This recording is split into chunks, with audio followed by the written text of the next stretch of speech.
আসসালামু আলাইকুম ওরহমতুল্লাহ। আলহামদুলিল্লাহ বন্ধুরা, দেখেন কত সুন্দর পায়রাগুলো। এটা হলো পবিত্র ভূমি বাইতুল্লাহর ভিতরেই। এটা হলো কবুতর চত্বর। এই কবুতর চত্বরে কেউ কেউ আসে, কবুতরদেরকে খাইতে দেয়। এই যে ছোট্ট হাজি আসছে, ও কবুতর তাড়ায়।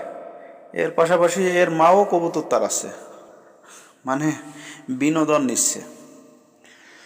আসলে অনেক সুন্দর লাগে। কবুতরগুলার পিছনে দৌড়েছে ছোট্ট ছোট্ট হাজি সাহেব। কিছু বড় হাজি তার কবুতরের পেছনে ঘুরতেছে।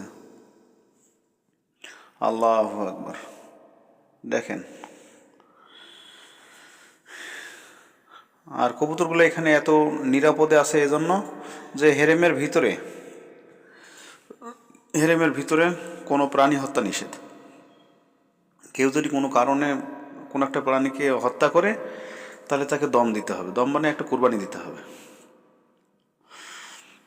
তাই কেউ এখানে প্রাণী হত্যা করে না।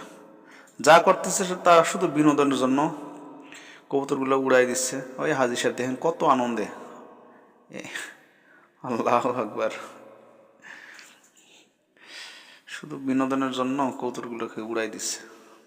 কবুতরগুলো জানে যে আমাদেরকে মারবে না বা আমাদেরকে ধরবে না। তারা শুধু আমাদেরকে নিয়ে বিনোদন করছে।